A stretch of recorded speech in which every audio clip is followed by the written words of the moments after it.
Yo! Ako nga pala si M. Guagua Pampanga represent. Let's go!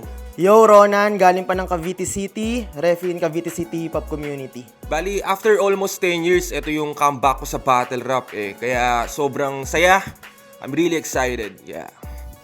Nahirapan ako ngayon kung paano sulatan yung kalaban ko gawa ng galing pa ng mga nakaraang taon yung battle niya. 6 years ago yung pinaka-latest niya na battle. Kaya nahirapan ako kumuha ng angle sa kanya. Tapos nakalock pa yung Facebook. Actually, hindi ko talaga siya kilala eh. Pero siguro nagbabar siya. Tingin ko mahina siya eh, lahat eh. Pinanood ko yung battle niya, walang malakas. Mahina talaga. Gagawin niya sa akin? Wala naman gagawin sa akin yun. Yung tingin ko, bumalik yung para magkalat eh. Wala, yun lang. Napanood ko yung laban niya, pangit lahat. Kaya alam ko wala siyang gagawin maganda. Yo, Ronan! Balita ako, dudurugin mo daw ako. Kaya, galingan natin parehas. Let's go! Yo, Ronan, ang mensahe ko sa'yo, M, sana di ka na bumalik. Sayang lang yung slot.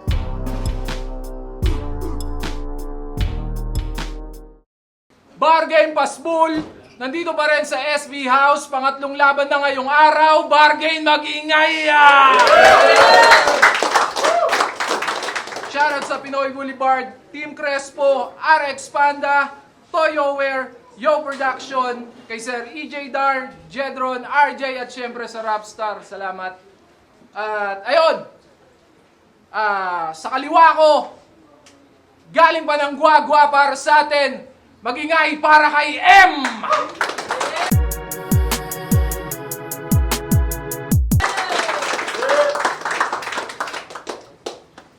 Sa kanan ko naman, galing pa ng Cavite para sa atin. Mag-ingay para kay Ronan! Sa umaga ay handa na ang kape. Pangarap kong payapa ang itay na lang hapin. Kalay. Everywhere, almost. Cavite City Hip Hop Community. So ayun, nagkasundo na sila kung sino mauuna. Pinili ni Ronan mauna. Bar Game Pasbul, unang banat para kay Ronan. Yee! Huli kong tinalo, M. Lopez. Tapos ngayon, M naman, na taga Pampanga. Pues alam nyo na gagawin ko, men, dyan sa mahina. Sa aking bet, hindi ka ready. Oo, tatapusin Eminem gang makita Death of Slim Shady. Oo, yung Eminem makikitil. Kahit laanan pa ng crazy effort, pagkat alam yung easy meal kapag pinasok Shady Records. Oo, yung round, Eminem. At sa'yo man, wala akong hate.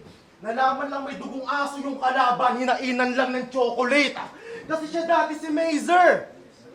At may kasabayan siyang Lanceta at Invictus na pag nag-wordplay, ikay pagbubugbugin. Habang may kasabayan naman silang Mazer na pag nag-wordplay, ikay maluluklok sa scene. Ay hindi. Alam niyo bang last battle niyan? 6 years ago to nag-reference ng 50 Shades of Grey. At hindi raw siya matatapos at ganun yung resume. Resume! Baliw! Gets naman namin yung resume. Kasi yung resume, para saan ba? Kakantot ka na lang, yung resume, dala-dala mo pa. Hanggang naisip ko, baka may meaning. Suntok o kondisyon. Natural, sex, resume, susubok ng iba't ibang posisyon. Tama? Yung linya, 6 years ago. At yung punchline ay delay sa tapos niya na atake. Nilatagan na ng resume, kapos pa rin sa detalye.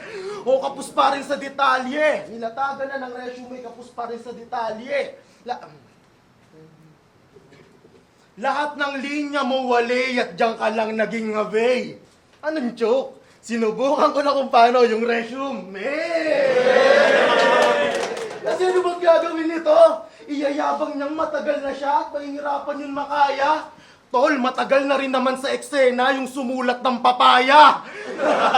Kaya pasensya kung mawari niyang gawin na aabutin ni M ay disgrasya. Pagkat madali lang abutin kung magbabanggit si M ng distansya.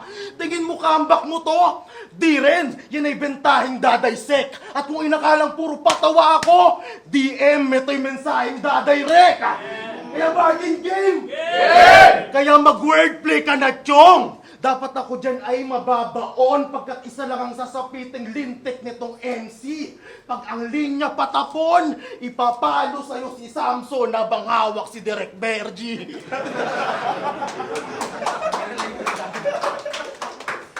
Unang balat para kay Em. Unang salang aba, kulang yang ulam na kumag at bulag sa sulat ay bungad na burak sa utak. Maunat ang kunat ng tumal na ulat, namulat sa gulat na tulak, masugat may bulak. So, teka, sino nga to? Ronan? Gara ng bibig nito, sobrang laki, parang may Alphamart sa loob. Hindi ka pa sumisigaw ng hold up, mukha ng masamang loob. Big fucking mouth, puta Pacman yan.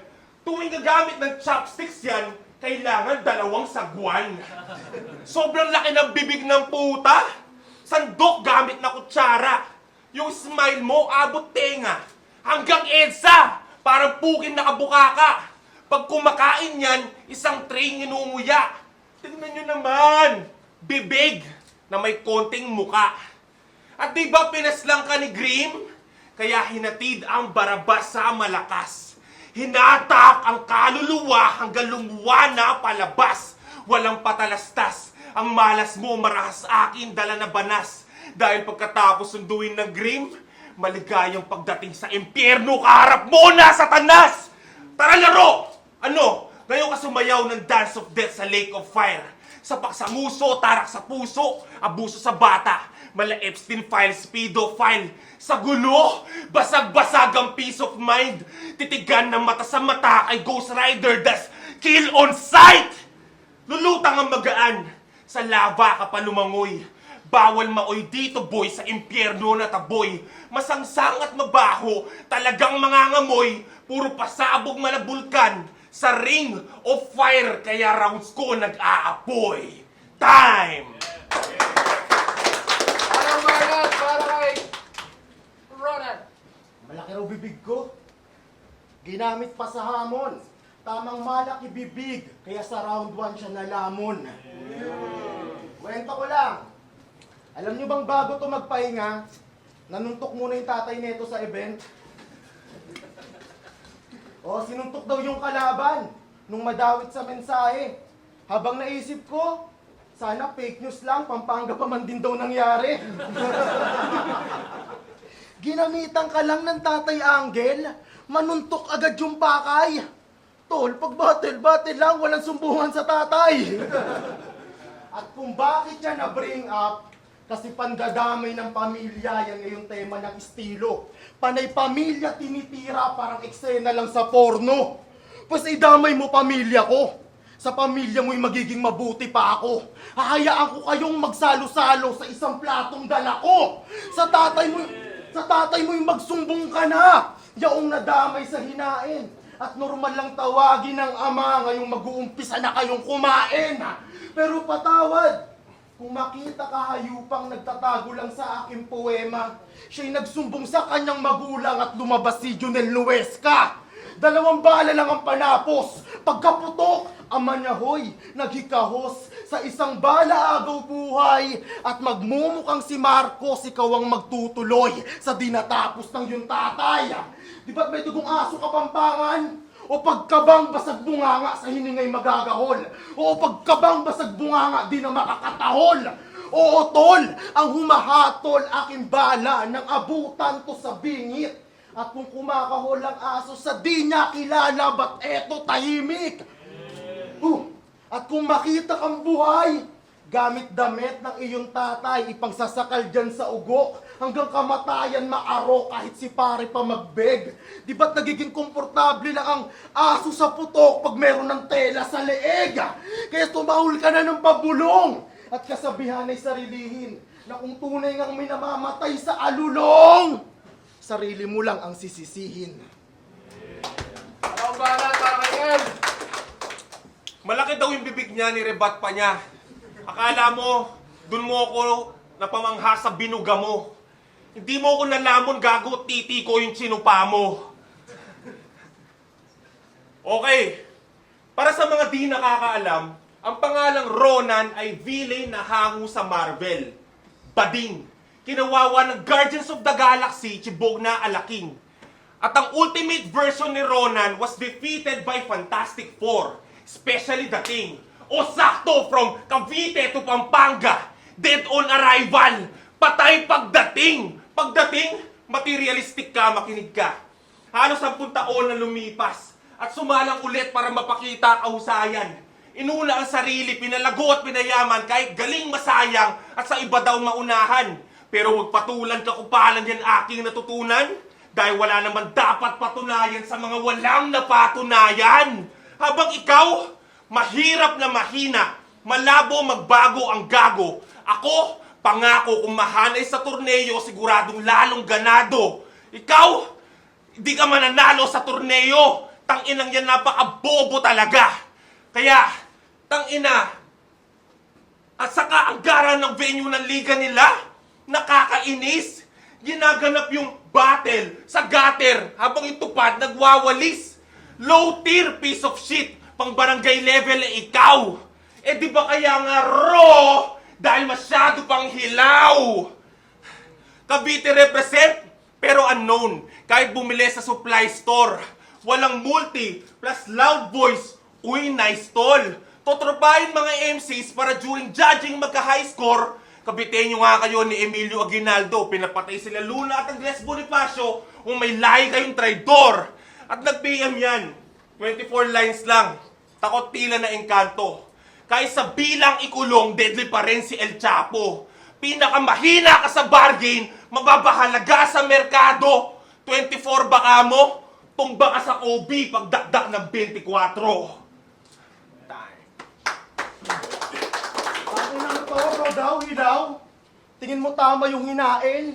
Oo, tamang ronga ay hilaw, kaya nga hirap mo kong makain. Game! Saka nag-reference pa ng Marvel. Yung tema halo-halo. Pwes kung Marvel, ito'y Thanos na hindi na maglalaho. Game! Ngayong round 3, siya'y baguhang matagal na sa eksena. Yan nga ang eksakto niyang bansag. Kung plano mo magtanggal kalawang, ngayon kita ipapagpag. Heavy hitter daw noon. Hindi alam kung real or fake, lol. Ako'y walang hate, tol. Sige, ibida nyo tong luma, yay Tyson kay Jake Paul. Di ba't laban ang hinahangad? Kaya panay kulit na nga yan. Mas bibigyan na magkasunod na job, tutal na nga ilangan. Saluhin mo magkasunod, kuya. Hindi naman sa ginagago. Sabay ibaba, di bag ka muna habang siya ay hinahapo. Temang sumasakto, sa gaging sinasako. Tutal sanay naman tong mga luma na palaging tinatago. Kasi siya dati si Mazer. At may maze na lilitaw pag nagawa niyong banggitin. Hoy, magpalit ka mang pangalan, kay naliligaw pa rin. Kasi bitbit niya sa karera, 2 pangalan. Mazer at M. Pwes ngayon natin yan tapusin, ngayong tapos na kanyang dreaming time. Kasi di ba't ang maze ay libot-libot hanggang makita final sign? Kaya wake up, bye. Kasi yung M ay sikot-sikot pero hindi pa rin yan winning time. Na kahit sa 2 pangalan ka mag-ikot-ikot, ako yung magsisilbi mong finish line. Kasi taas-baba, parang M. Yan ay kay Tipsy nga nahukay. Pero dinahayaang tumaas linya pa ni M ngayong wala na nga yung buhay. Last battle ko kay XCBT. Pag tumapos obra ko, malinis kitang di pinilit. Ngayong isa ka na sa mga tinapos ko, magiging kabilang sa exhibit. Kasi marami rin nahukay si Sinyo na ginto. At kung isa ka nga dun, Brad, huwag ka masyadong makampante. Mataas man palitan ng ginto, iba pa rin kalidad ng diamante. Mga naniwala sa imposible na kaya niya akong matalo. Gusto ko papatos ng mga hula. Pagkat konti na nga lang yung tsansa mong manalo, tapos di mo pa nakuha. Balat para kay M! Kala mo talaga, sigaw na sigaw. Kala mo talaga, lakas ng binuga. Alam mo, malakas sa'yo ang baho ng iyong hininga. Tangina, maser ka ng maser. Tangina talagang yun ang binibitawan sa ibang MC ginagaya. Maser ka ng maser, palibasa bilang Ronan, di ka kilala. Real talk. Saka, re-rebat pa ako eh. Tangina, inaano mo yung mga datihan kumpara dito sa mga bago. Tangina na marami kami nakimbag sa eksena, bro. Noong panahon ng flip-top tryouts, nakausap ko si Arik sa Makati para lang masabi na yung mga bagong MC na sasali, magkaroon ng venue sila doon sa Guagua. Tinanggap namin ng buo kasi si Sinyo noon busy pa. Tapos sasabihin mo ngayon, aapihin mo porket datihan, wala nang tira. Gago. Tangina, baho talaga ng bunganga. Kaya round 3 game! Sabi nito sa battle nila ni Kedo, kahit daw hamunin siya ng suntukan. Bla bla bla. Kung sa iba mo yan nagagawa ngayon nasa Pampanga ka. Be careful what you wish for, baka di mapanindigan. Iba ang laro dito, bata. Matumba ka o mawala ka sa hindi malaman dahilan. Kaya, all 3 rounds ka ng patay! Patay. Init naman. Kala mo, Chok, ganyan ang totoong pumapatay, gago, tahimik lang. Kasi may linya yang hindi makuhang lunukin ang katotohanan kasi throat hurts. Real talk! Kasi may linya yang throat hurts. Throat hurts! Namatay si Pio Kulas nang wala ka pang napapatunayan, yun lang, truth hurts! Pagsalta mo sa big league, pagsampa mo ikay kitil. Paluan sa batukan, talunan at laruan pag amba mo pa ibitin. Kangkungan ang hantungan pagkapa mo sa dilim, at kahit ang lalim ay dawit, pandinig at pag-igib walang silid na mabilib. Tumaas lipad na halos, bagsak tinoyo na piloto. Bagsak tinoyo na piloto, tinaya mga bara ang gastos. Ginoyo at sinolo, wala akong natamong galos. Kahit tinodo, para ka lang si Marcos, hindi dapat iboto. At kahit pagsapit ay paglapit ng langit dyan, matik ang galit ng karit sa pangit na ganid lang. Natibag ang sabit lang sa kalidad ng batikan, na bali lang at balibag ang kapikat na bodybag. Na bodybag at gusto nyo si M na lumobo at tumodo? Kita-kit sa turnaye, always on aim. I'm top of this game. Kapampangan in flame, M is the name. Yeah, kaya salamat ngayon. Jai. Bar game, Pasbul, Ronan versus M. Maging nga isang beses pa para sa laban na yun. Yeah, shoutout sa Shift Clothing, Unhinged, Real Jokes, Black Manila, at syempre sa Team Branded, at gusto ko lang mag-shoutouts kay Parallax para sa ating Bitcoin. Yeah, ayun lang. At pero ang boto ng hurado, 3-0, magingay para kay Ronan. Magkakaroon tayo ng 20-minute break, so pwede mo Solid kami para mag-run. yun sa pamilya ko, sa Real Jokes, pati sa lahat ng pumunta. Yun, solid yung battle. Shoutout sa Bardeen, kay Sinyo. Siyempre sa mga kasama ko, Tao Gamufi, Corporate Distiller Municipal Council, San Jose Community Chapter, at siyempre sa lahat ng rappers ng Pampanga, EC Underground, Pampanga's Finest, 045 Records. Shoutout. So yun, Vinci mula sa Una Sigaw Records sa Newtons. Binigay ko yung boto ko nga pala para kay Ronan, all 3 rounds. Pero yun nga, sa round 1 kung pagbabasihan, lamang na lamang doon si Ronan, lalo na yung mga reference jokes, fake jokes niya, tapos yung ano niya kay Badang, yung parang ano niya, reference niya, gano'n. Tapos mas nag-stand out doon si sa round 1. Round 2 naman, pumantay ng bahagya si M, pero mas kita mo pa rin yung consistent ni Ronan, consistency. Tapos sa round 3 yun, wala, yun, para kay Ronan talaga. Eventually. Yo, Shanti nga pala ng Masbate. So, binoto ko si Ronan all 3 rounds. Kitang-kita naman, nariribat niya lahat. Lalo na dun sa round 1 niya, yung chocolate sa aso. Siyempre, lasang sa aso yun. Yung fake joke niya, maganda. Yung CM, tsaka yung DM, direct message ko nun. Tapos round 1 ni Kuya M, maganda naman siya, kaso nariribat talaga ni Ronan. Yung malaki yung bibig, naribat niya ng lamon ka sa akin ngayon. Tapos medyo nag-stutter din si Kuya M, tapos sa round 3 din medyo stutter siya, tapos kaya all 3 rounds Ronan ako doon. Yeah. Yan, Amadeo, M versus Ronan. Isa ako sa bumoto kay Ronan. Pero, ayun nga, round 1 binigay ko kay Ronan. Pero props kay, kay M dahil ang tindi rin ng ginawa niya sa round 1, yung multis niya, yung jokes niya about sa Alpha Mart na bibig niya ni Ronan, sobrang witty nun. Yung delivery niya, sobrang aggressive, ring of fire, nagustuhan ko din yun. Then yung sa round 1 naman ni Ronan, sobrang ganda rin yung ginawa niya dun sa Death of Slim Shady, Easy Mill, Eminem, papasukin ni Easy Mill yung Slim Shady niya. Then jokes niya ni Ronan, sobrang tindi rin nun, sobrang witty. Yung sa resume line ni M. Pagdating ng round 2, binigay ko rin kay Ronan. Though parang gahibla lang yung lamang dito ni Ronan kasi ang tindi rin nung ginawa dito ni M. May mga quotable lines siya na pumapasok din talaga, like yung reference sa Fantastic Four na naglanding dun sa dating, sobrang husay nun. Yung Raw, yung pangalan ni Ronan, na hilaw nga daw, din yung Kobe reference sa 24, sobrang husay din yan. Round 2 ni Ronan, naribat niya yung sa bibig na nalamon, signon, aggressive delivery, saka yung sa kumakahol na aso, tas tahimik. Husay nun. Then yung sa round 3 naman, Ronan ulit, lamang na dito si round 3. Medyo siguro nakulangan lang ako sa round 3 ni M. Pero ang tindi ng round 3 ni M. Siguro pagdating sa energy.